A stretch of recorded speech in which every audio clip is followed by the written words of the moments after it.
vocês me dizem isso. O que aconteceu? Quando eu ia a sair de casa, lembrei-me, eu de facto com a barba não estava lastimoso. Então voltei para trás e. Resultado, fiquei com pelos na t-shirt.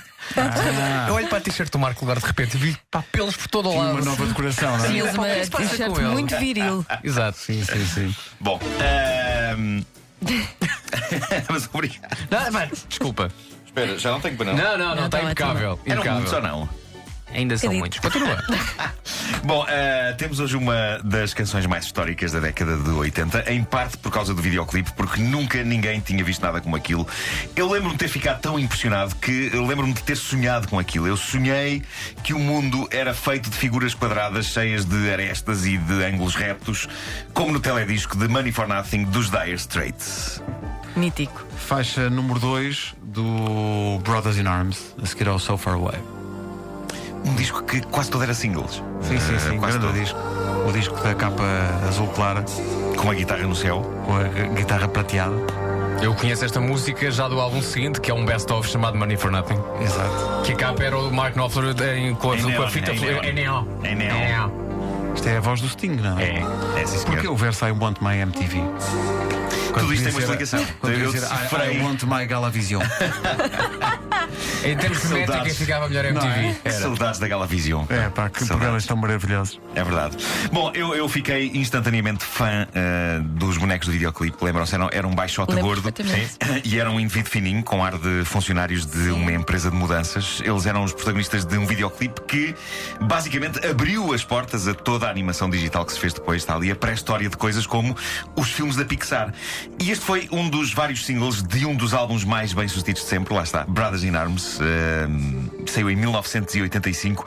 Esta é claramente uma das melhores canções desse álbum. É um épico que, na sua versão original, tem 8 minutos e 25. 8 minutos e 25. O Sr. Knopfler não é nada contido a fazer canções compridas, não é? 8 minutos e 25 para os Dire Straits é um radio edit. pá. É isso. Cada canção do Alchemy tem 20 minutos. E tendo em conta a entrada, que esta é claramente a versão Isto é a versão longa. É a versão longa. Quando eu era miúdo, o sonho da minha vida era um dia tocar isto. E conseguiste, portanto.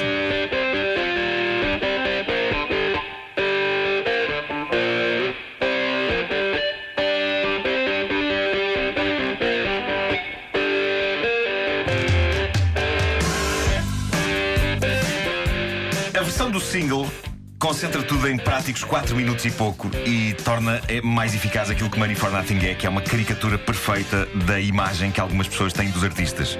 Ou seja, que é tudo malta de vida fácil, ganhando toneladas de dinheiro sem fazer grande coisa. O que eu adoro na letra é o facto de Mark Knopfler estar a interpretar uma personagem. Há aqui quase trabalho de ator. Eis uma estrela rock, que é o que ele é, e uma das maiores do mundo, sobretudo em 1985, auge da popularidade dos Dire Straits, a fazer o papel do tipo de pessoa que se irrita com as estrelas rock.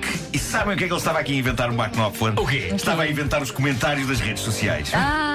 Antes de sonhar com Facebooks e internets, Mark Knopfler estava a imortalizar numa canção o tipo de alarvidade que é hoje comum escrever-se nas redes sociais e nas áreas de comentários dos jornais. É perfeitamente natural hoje em dia ver pessoas a protestar contra estas vedetas que ganham dinheiro sem fazer nenhum e que têm miúdas à borla, como diz este verso.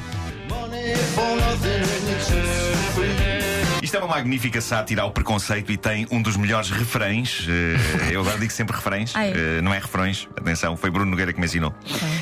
Um dos melhores refrões da história. Diz em do rock. inglês. Refrains. Refrains. Choros. Porque a canção funciona assim. Durante versos e versos, ele está a falar da vida dos outros e da vida fácil das vedetas, que, como reza o tradicional preconceito, é tudo malta gay, como diz aqui este pedaço.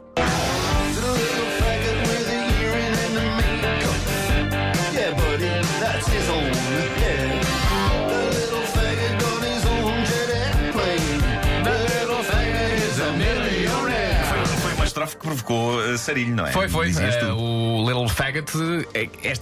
Este verso faz parte da versão original da canção. Que está no álbum. Que está no álbum do Brothers in Arms, mas depois, quando o álbum é lançado, 1 ou 2 anos depois, o Money for Nothing, que é um Greatest Hits, já não inclui este verso. Este verso tem apenas foi limpo.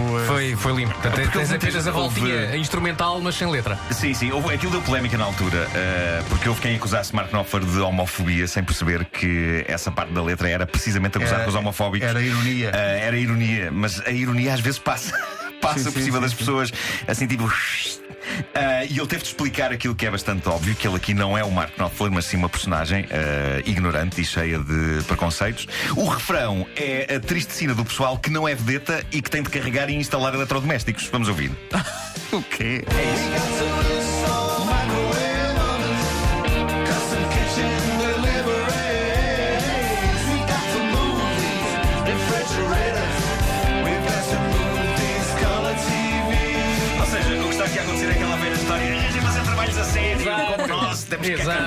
Temos que acartar coisas. Bom, eu conheço muita gente que não vai à bola com os Dire Straits. Eu acho que é isso, é um bocado isso. Mas eu acho que em parte as pessoas que não vão à bola com os Dire Straits, isso deve-se a duas coisas. Eles às vezes esticavam-se um bocadinho na duração das canções, o que era ótimo no tempo das rádios piratas. Eu lembro-me do que significava pôr o disco ao vivo deles, Alchemy, a tocar. Significava que se podia sair da rádio e ir lanchar e passear um bocadinho. Comer uma bucha, E outra coisa que afasta algumas pessoas dos Dire Straits é a duração também jeitosa de alguns solos de guitarra que, para algumas pessoas, são a modos maçudos. Mas a verdade é que essas pessoas esquecem-se que Mark Knopfler é um ótimo e acutilante letrista, por exemplo. Money for Nothing é uma letra hilariante e a minha parte preferida é quando esta personagem descreve um percussionista como estando a bater nos bongos que nem um chimpanzé. Põe lá esse verso, eu adoro. Eu acredito que ele aqui desmanchou-se mesmo genuinamente a rir. E ainda bem que ficou na gravação, porque é ótimo. É quase como se ele estivesse a assumir. Se calhar já estou a ir um bocado longe demais no disparate, mas não faz mal. Isto é fenomenal porque acaba por ser o fenómeno clássico das pessoas que dizem mal à brava de coisas, mas que não deixam de as ver. A letra acaba por ser sobre isso. Aqui está um homem revoltado contra basicamente toda a música moderna, mas não consegue tirar os olhos da MTV. E já que falamos da MTV, temos de falar então de momentos como este da canção. Vamos aqui,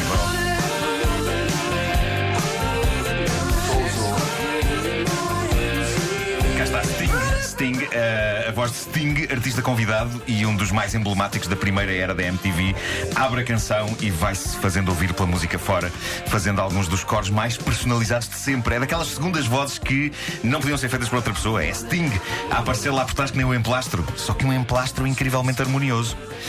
E é maravilhosa a origem da canção, e não sei se vocês sabem. Mark Knopfler estava numa loja de eletrodomésticos em Nova York. Uma das paredes da loja era uma daquelas paredes forrada a televisões e boa parte delas estava na MTV. E diz ele que havia um senhor de boné, camisa aos quadrados e botas de trabalho. E basicamente o Mark Knopfler só teve de tomar nota das frases que o homem ia disparando em comentário ao que via. E entre elas, algumas frases que estão na canção, como por exemplo o famoso What's that? Hawaiian noises? Era de facto o senhor estava a olhar para aquilo que é isto, são os havaianos. E também o famoso That ain't working. Não, isto comigo não funciona. Portanto, aquilo que tu dizias do Mark Knopfler ser um ótimo letrista, não, ele é ótimo. Ele ouve muito bem. Ele simplesmente sacou do bloco de notas ao ótimo anotador. Um senhor que estava a ver a ver a MTV. A letra é uma colagem dos comentários daquele homem ao que ia vendo na MTV nos ecrãs da loja.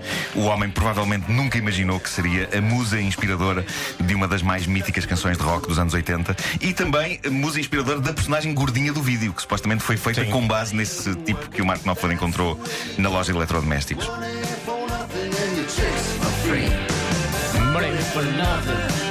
A voz do Sting aqui fica muito bem. Mas fica. Look at that, look at that.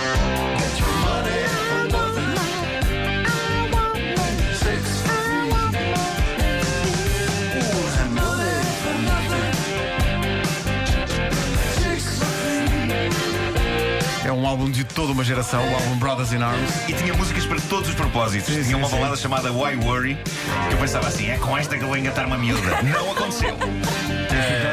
Mas estava lá a balada, não é? Mas Why Worry, não é? Sim, Why Worry. Podias ter deitado com o Your Latest Trick, que tem um saxofone e tal. E por aí fora.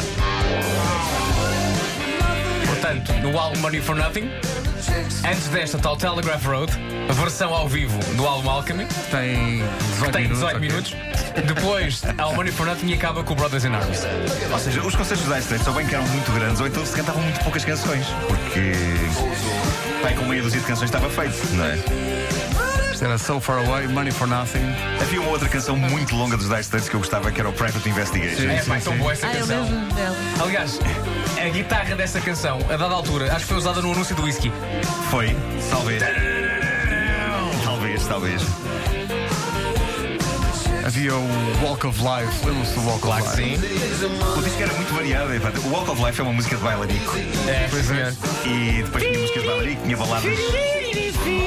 Tinha um libelo anti-guerra, que era o Brothers in Arms, que era super denso. É um disco muito variado. Tudo acontece naquele disco, tudo acontece. Um belo disco. Os Dire Straits algum dia tinham que vir aos giradiscos. Foi hoje? Só que vais voltar ainda, não é? Porque há muita canção. Mas se eu pudesse escolher uma canção da Straits, uma só, Sim. Tunnel of Love. Tunnel of Love é uma grande canção. E o Romeo and Juliet. O Romeo and Juliet é E a o minha Sultans of preferida. Swing ao vivo é uma coisa extraordinária. Já falei da versão de Sultans of Swing que é tocada por um vizinho meu, às vezes aos fins de semana. É incrível. É incrível em que sentido. Acho que já contaste isso. Já. Acho que sim. Mas ele toca na guitarra? É ele, sim. Queres ver que o Marco Knopfler mora na parede? Diz-se que é o próprio. É isso, é. Talvez não.